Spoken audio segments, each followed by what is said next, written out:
Son ya las 7 de la mañana con 37 minutos. Ahora dialogamos con Marlon Santi, él es coordinador nacional de Pachakutik. Hay muchos temas que para ellos es preocupante y que van a ayudar, o mejor dicho, apoyar a lo que pueda pasar de aquí a futuro. Entre ellos está movilizaciones por algunos sectores, especialmente de los sectores sindicales en contra de las reformas laborales que se analizarán después del mes de agosto. Otros también hablan de los diálogos, acuerdos con el Fondo Monetario Internacional. Les preocupa el tema de la justicia. En fin, vamos a despejar estas inquietudes con nuestro invitado, Marlon Santi. Muy buenos días, gracias por acompañarnos. Vayamos por lo primero, entonces. Ustedes son de izquierda, se representan al sector indígena, pero apoyan lo de los sectores sindicales que están en contra de esas reformas laborales, que son los empresarios quienes asumen el papel de la responsabilidad de invertir, proponer su capital, arriesgar para que funcione y dar fuentes de empleo. Ustedes están apoyando lo contrario. Bienvenido. Gracias y buenos días, Ecuador.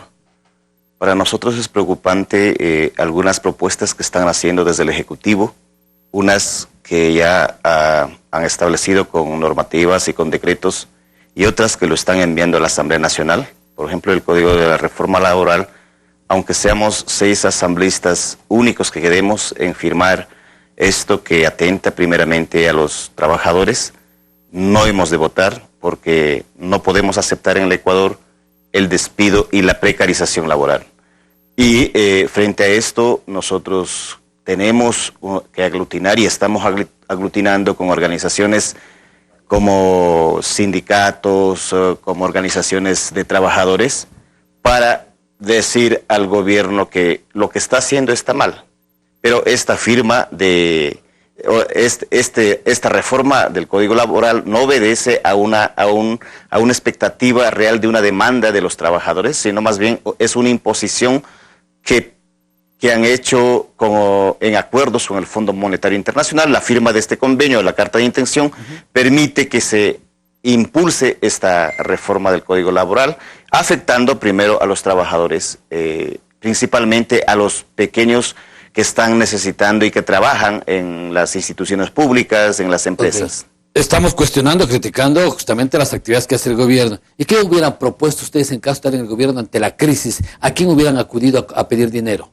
Mira, creo que el Ecuador no está en crisis. El Ecuador está en un formato psicológico de crisis que lo implementa el gobierno nacional, porque en los actuales momentos el recurso que entra al Ecuador de las bondades o de las actividades petroleras no se han bajado. Pero no solo el petróleo vivimos, si la producción es muy grande. La producción está normal cuando en los años pasados el petróleo bajó hasta el 40 ¿En el anterior dólares. En los gobiernos anteriores, a $40 el barril de petróleo. Pero eso no quiere decir que el Ecuador o los pobres tenemos que pagar la irresponsabilidad que han hecho. El Ecuador tiene suficientes recursos. El Ecuador es un país de emprendedores, pero aquí hay un mal manejo administrativo de quienes conducen el país. Y eso, los ciudadanos, al menos, los pobres del país, no vamos a pagar. Y no es posible que nosotros estemos sometidos a reglas que obedecen a capitales, a corporaciones transnacionales como lo están haciendo con el Fondo Monetario Internacional. ¿Qué proponen ustedes? Mira, nosotros proponemos al Estado de Ecuador que, primero, no estamos de acuerdo con la firma del Fondo Monetario Internacional. Los fondos que vienen no van a beneficiar a la gente o a los emprendedores del país, solo va a beneficiar a ciertos grupos de élite en el Ecuador. Emprendemos que el gobierno o el Estado tiene que priorizar un formato de capitalizar hacia la agricultura, hacia el turismo, y esto una componentes son tomados en cuenta los agricultores y el formato de turismo. Nosotros pensamos que seremos el primer país como lo fueron en los años 60, sin petróleo, sin minería. Fuimos el primer país en exportar recursos agrícolas a otros continentes. Ustedes aparecieron en la época de los 80 como organización política, desde ahí a acá. ¿Qué han venido haciendo, qué han venido dando por el país? Porque hemos venido cuestionando, criticando o también participando en todos los gobiernos. Quien no les apoyaban, quien no les gustaba, se hacían a un lado. Dentro de ese marco, ¿se sienten una fuerza política en el país para determinar ciertas acciones de los 17 millones de ecuatorianos?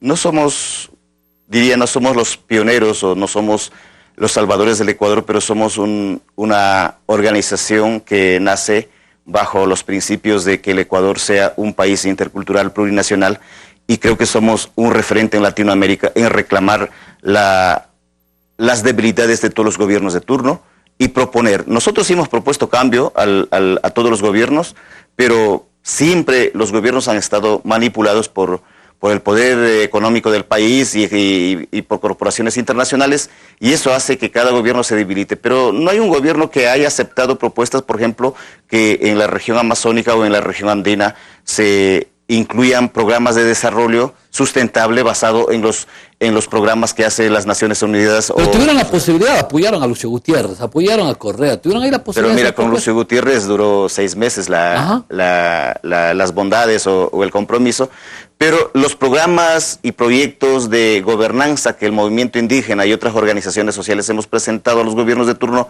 no han sido ejecutadas, más bien han obedecido a otros procesos que son más alineados a la élite económica del país. Se viene un proceso electoral para ya candidaturas presidenciales y de asambleístas para el 2021. ¿Cómo van manejando ese eje ustedes? ¿A quién van a respaldar? Me imagino que ya están haciendo propuestas, planes, alianzas.